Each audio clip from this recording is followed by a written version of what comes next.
Assalamualaikum warahmatullahi wabarakatuh. Baiklah, di sini kami dari kelompok pertama beranggotakan Mbak Restu Ajeng, Mas Imron dan juga saya sendiri Sheila Ulfayani. Di sini kami akan membahas tentang latar historis eksistensi, pengertian, objek, dan ruang lingkup fatwa dan jurisprudensi. Oke, baiklah.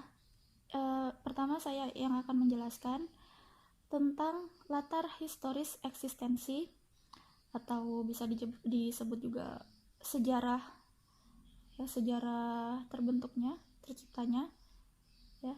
Yang pertama adalah sejarah munculnya fatwa. Di sini ada semacam tahapan, bisa dibilang tahapan. Yang pertama adalah pada zaman Nabi Shallallahu Alaihi Wasallam, pengendali kekuasaan tasyri' adalah beliau, Rasul sendiri. Beliau bersedia menjawab pertanyaan-pertanyaan yang ditujukan kepadanya atau membuat keputusan dengan berdasarkan pada kitab Allah atau Al-Quran, dan juga terkadang beliau berijtihad sendiri atau yang kita kenal dengan hadis. Ya, jadi pada zaman Nabi itu masih dari Al-Quran dan ijtihad atau hadis.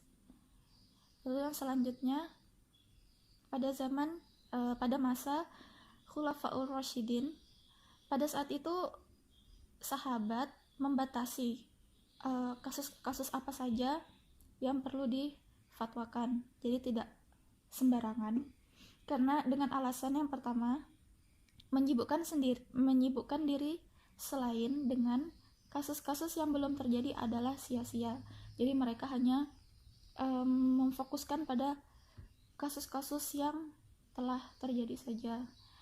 Lalu yang kedua adalah memelihara berfatwa, dan sebagian mereka melarangkan yang lain untuk berfatwa karena takut meleset dan salah. Jadi seperti pro dan kontra, ya. Sebagian ada yang pro dengan berfatwa, sebagian lagi bukan kontra tapi lebih berhati-hati karena dikhawatirkan akan adanya kesalahan. Jadi lebih baik mungkin jangan melakukan fatwa untuk sebagian orang. Lalu alasan ketiga adalah yang mengeluarkan fatwa dan ra'yu pada masa saat itu hanyalah para khalifah dan juga para pembantunya. Baik, yang selanjutnya fatwa pada masa tabi'in.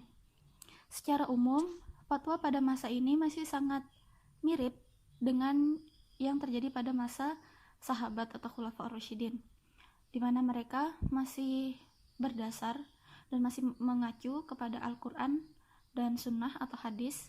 Lalu berikutnya dengan ijtihad dari para sahabat. Lalu fatwa pada masa Imam Mujtahid. Nah, pada masa ini masalah-masalah fikih itu sudah mulai dibukukan. Masalah yang dibukukan tersebut itu yang telah ditetapkan dalam Al-Quran dan hadis. Selanjutnya fatwa sahabat dan juga fatwa-fatwa mujtahidin sebagai hasil ijtihad mereka. Lalu yang kelima adalah fatwa pada era modern. Fatwa pada era ini ditandai dengan munculnya para ulama kontemporer, ya, misalnya contohnya adalah Yusuf Al-Qardawi dan Wahbah Zuhaili dengan metodologinya masing-masing. Lalu yang terakhir ada yang disebut dengan mufti negara. Nah, selain munculnya mufti-mufti kontemporer dengan metodologi mereka masing-masing, ada juga yang disebut dengan mufti negara, di mana mereka ini merupakan pejabat dari negara, seperti pejabat birokrat dan juga tokoh-tokoh penting dalam administrasi keagamaan. Di beberapa negara, khususnya seperti di Timur Tengah, beberapa negara di Timur Tengah dan Asia Selatan, mufti negara ini memiliki kedudukan atau peran yang sangat-sangat penting bagi suatu negara tersebut. Oke, baik, ini adalah latar historis fatwa. Selanjutnya adalah latar historis atau sejarah munculnya jurisprudensi. Lahirnya jurisprudensi sendiri karena kan adanya peraturan undang-undang yang tidak jelas sehingga menyulitkan hakim dalam membuat keputusan mengenai suatu perkara. Nah, dalam hal ini hakim membuat suatu hukum baru dengan mempelajari putusan hakim yang terdahulu untuk mengatasi perkara yang sedang dihadapi. Nah, jadi putusan hakim terdahulu inilah yang disebut dengan jurisprudensi. Gitu. Jadi kalau misalnya suatu perkara itu di undang-undang itu masih belum jelas, ya di hukum itu masih belum jelas bagaimana cara mengatasinya, para hakim itu akan menggunakan putusan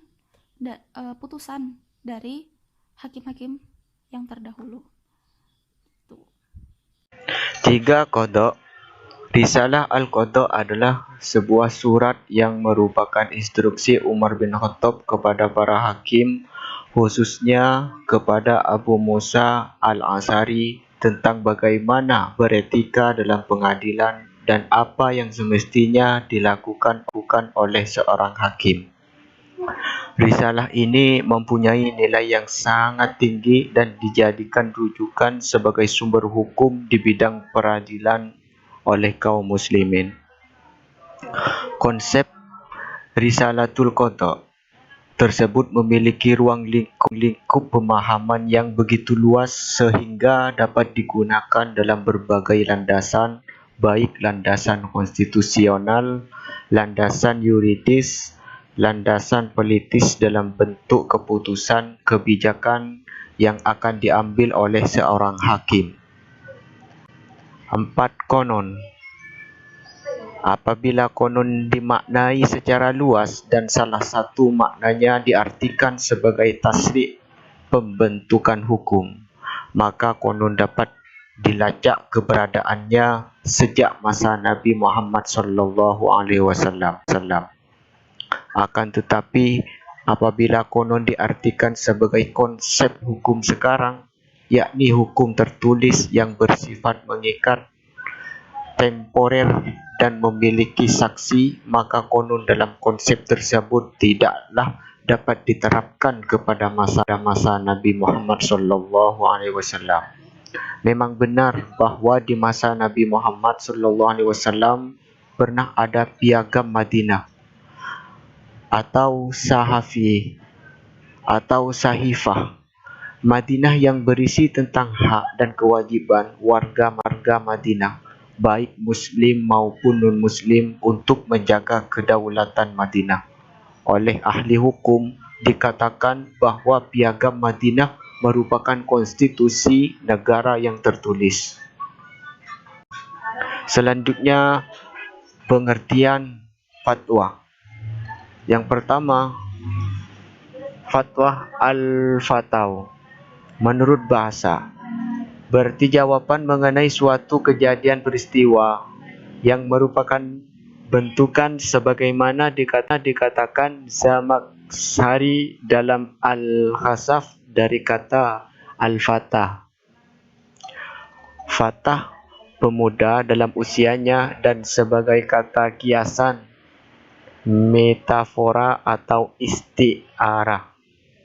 Sedangkan pengertian fatwa menurut syara ialah menerangkan hukum syara dalam suatu persoalan sebagai jawaban dari suatu pertanyaan, baik si penanya itu jelas identitasnya maupun tidak, baik baik perseorangan maupun kolektif. 2. Jurisprudensi. Ditinjau dari segi peristilahan atau segi harfiah, asal mula perkataan jurisprudensi adalah berakar dari istilah bahasa Latin iuris prudentia yang berarti ilmu pengetahuan hukum. Dalam bahasa Belanda dipergunakan istilah jurisprudentia yang kemudian diserap ke bahasa Indonesia sebagai jurisprudensi. Selanjutnya yaitu objek. Yang pertama yaitu objek fatwa. Objek fatwa adalah segala persoalan fikih seperti ibadah, muamalah, keluarga, munakahat, jinayat, dan yang lainnya yang berguna bagi subjek fatwa, yaitu manusia dan badan hukum. Yang kedua yaitu jurisprudensi. Objek jurisprudensi adalah segala hal yang mempunyai manfaat bagi subjek hukum, serta dapat menjadi pokok permasalahan dan kepentingan bagi para subjek hukum, di mana objek hukum tersebut dikuasai oleh subjek hukum. Yang terakhir yaitu ruang lingkup. Yang pertama yaitu ruang lingkup fatwa. Ruang lingkup fatwa meliputi semua elemen kehidupan masyarakat, baik yang bersifat individu maupun jamaah, memecahkan masalah umat baik dalam wilayah regional maupun internasional. Fatwa harus mampu memecahkan tantangan zaman yang dihadapi umat Islam pada khususnya dan semua umat manusia pada umumnya. Maka dari itu, fatwa juga mempunyai peran dalam masalah politik dan mengatur strategi. Fatwa bersifat umum atau tidak terbatas untuk seluruh umat dan juga tidak mengikat bagi seluruh umat. Yang kedua yaitu jurisprudensi. Lingkungan Mahkamah Agung hingga peradilan-peradilan di bawahnya dalam perkembangannya, jurisprudensi juga digunakan di lingkungan Mahkamah Konstitusi, hanya berlaku dalam lingkup pengadilan. Sekian presentasi dari kelompok 1. Jika ada yang dipertanyakan bisa didiskusikan bersama-sama. Kurang lebihnya mohon maaf. Wassalamualaikum warahmatullahi wabarakatuh.